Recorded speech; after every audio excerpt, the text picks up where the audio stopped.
We have a diversity-challenged panel here, but nonetheless they are a very competent and expert panel that are going to bring us, I think, further discussion about the digital shift that I was talking about in the morning session.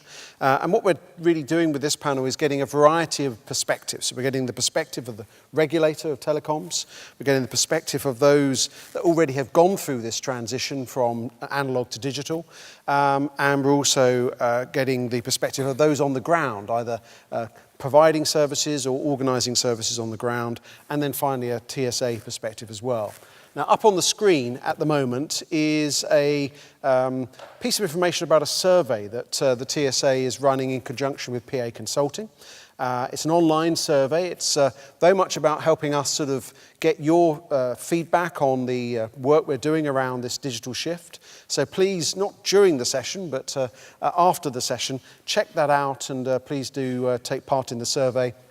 I'm hoping to be in a position towards the end of tomorrow to report back on some of the findings from this conference, from that survey. So please do check that out. So without further ado, I'm going to hand over to our first speaker. Our first speaker is Huw Saunders. He's the Telecommunications Technology Strategy and Regulatory Affairs Director at Ofcom. Huw. Good afternoon, everybody.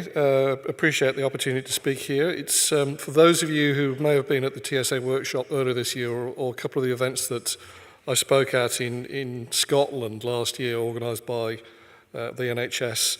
I apologise if any of the message I'm going to repeat this afternoon is repetitive.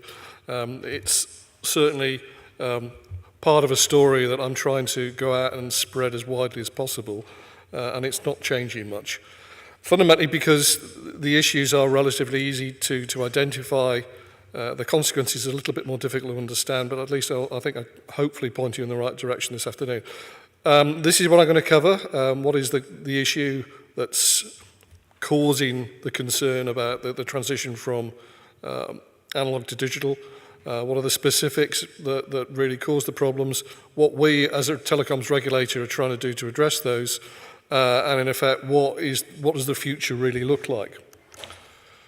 What's the problem? Okay, it's pretty straightforward if you come from it from a technology and telecoms perspective. The existing voice networks, or the public switch telephone network as it's sometimes referred to, is in the process of being switched off, by which I mean the systems that are currently in use are well past their sell-by date, they're obsolete, they can't be maintained much longer, they need to be replaced with something else. That something else is voice over internet protocol or soft switch platforms. Those will be implemented now in a way that's subtly different from the way that was contemplated 10 years ago and is in fact being implemented in a number of other countries around the world. We don't talk about emulating the PSTN anymore. There's no advantage in maintaining analog transmission. What is now seen as being the appropriate way forward is to treat voice as any other data service on a broadband network. Now that does cause some issues, which I'll turn to in a moment, but essentially what that means is that there will be a common set of networks, whether they're wireless or fixed line, which will take data services of various description, one of which will be voice. That's a sort of graphical representation of what that means. The key and important issue is that there's no longer a dedicated telephone network that telephones plug into a telephone port on a broadband connectivity device in the home. The service issues that arise from this are really to do with the fact that a lot of telecare and indeed other services that exist at the moment rely upon transparent transfer of tones, whether dual tone, multi-frequency tone transfer or DTMF and derivatives thereof, which are commonly used in telecare environment, or more complex so-called voice band data that is used in modems and fax machines.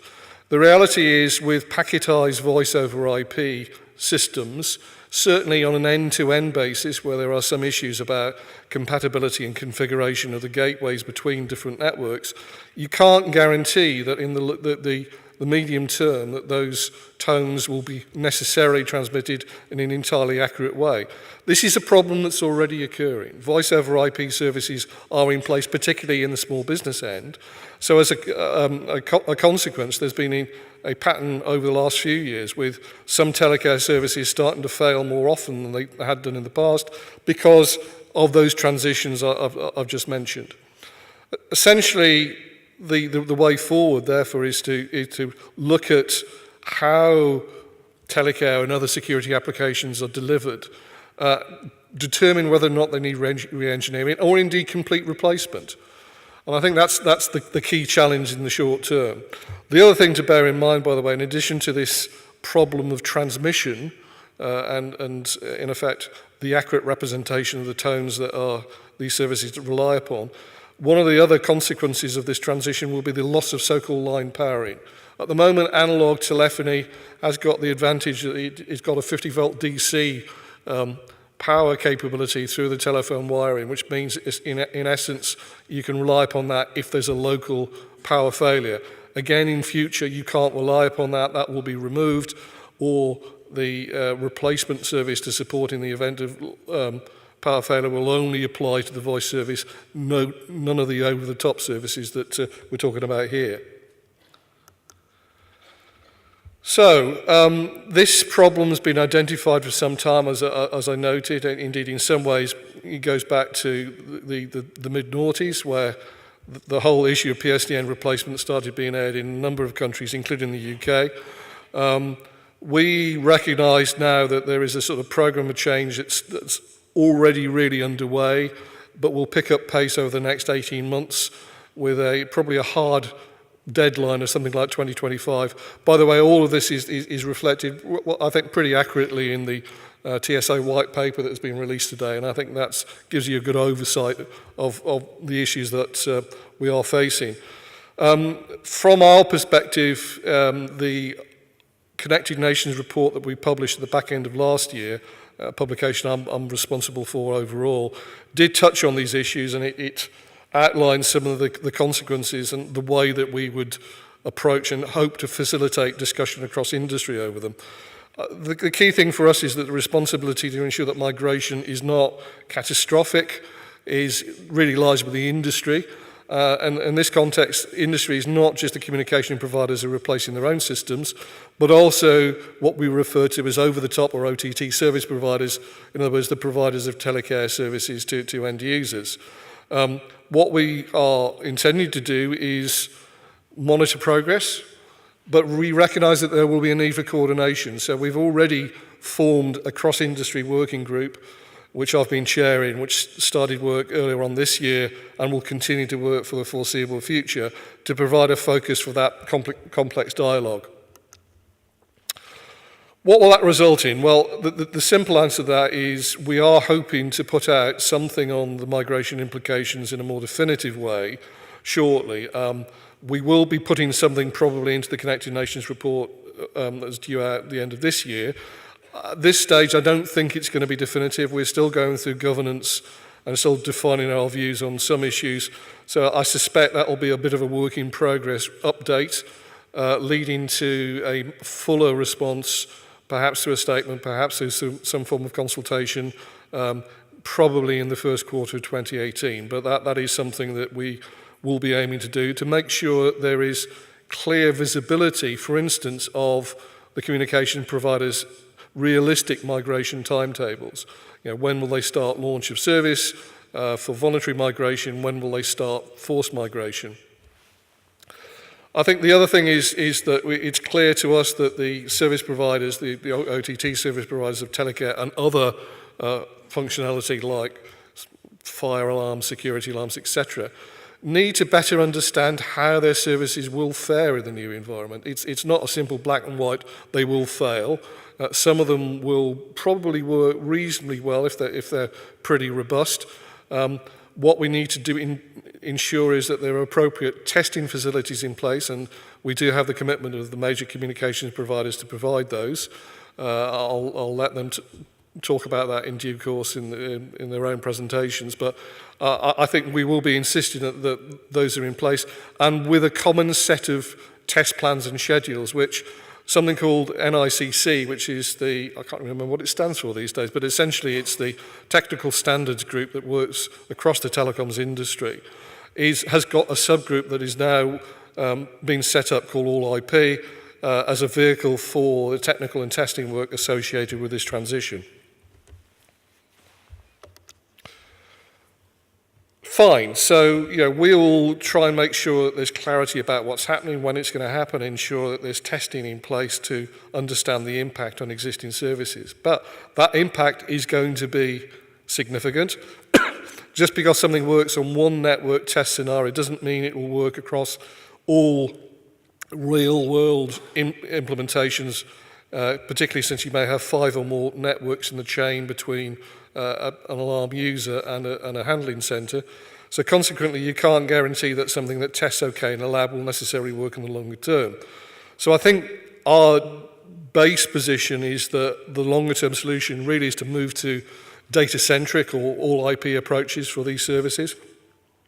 Now, there's a question of what that means in practice. Does it necessarily have to be carried by the replacement for fixed line voice, in other words, wireline broadband that goes into consumer premises? The answer to that is possibly not. It's one solution, but that's not necessarily available in all premises. Doesn't always provide high levels of resilience at the moment. That mains power issue I referred to earlier. And also, there is a problem in terms of it supports multiple applications. How do you make sure a safety of life service gets through? And I think there are issues there that need to be worked through by the provider of the solutions, and indeed the providers of the connectivity, to make sure that there are effective communications prioritisation on the messages that need to get through. Security is also a concern. If you connect to a broadband network, connect to the internet, as soon as you've done that, somebody will try and hack you. Are you absolutely confident that whatever your service is actually secure enough for that type of environment? So I think what we are suggesting is that industry needs to take a step back and really look at the fundamental desired attributes of the connectivity solution it actually needs to support its applications. What sort of coverage are you aspiring for? Is it 100% of domestic premises? What's the sort of resilience in the event of mains failure? What's its security requirement? What's the data throughput? What are the preferred network protocols? I guess one thing that you could sort of consider in this context is that a comparable service, which is the provision of smart metering, has taken place or is taking place via certainly IP-based technology, but they're not actually connected to the internet to ensure security is as high as possible. And that is possibly a good model to look at. But essentially, this is, in telecoms terminology, a classic Internet of Things application for which a range of solutions are developing and will be available in future. Go out and look for them and go out and choose the right one for your particular application requirements. Thank you.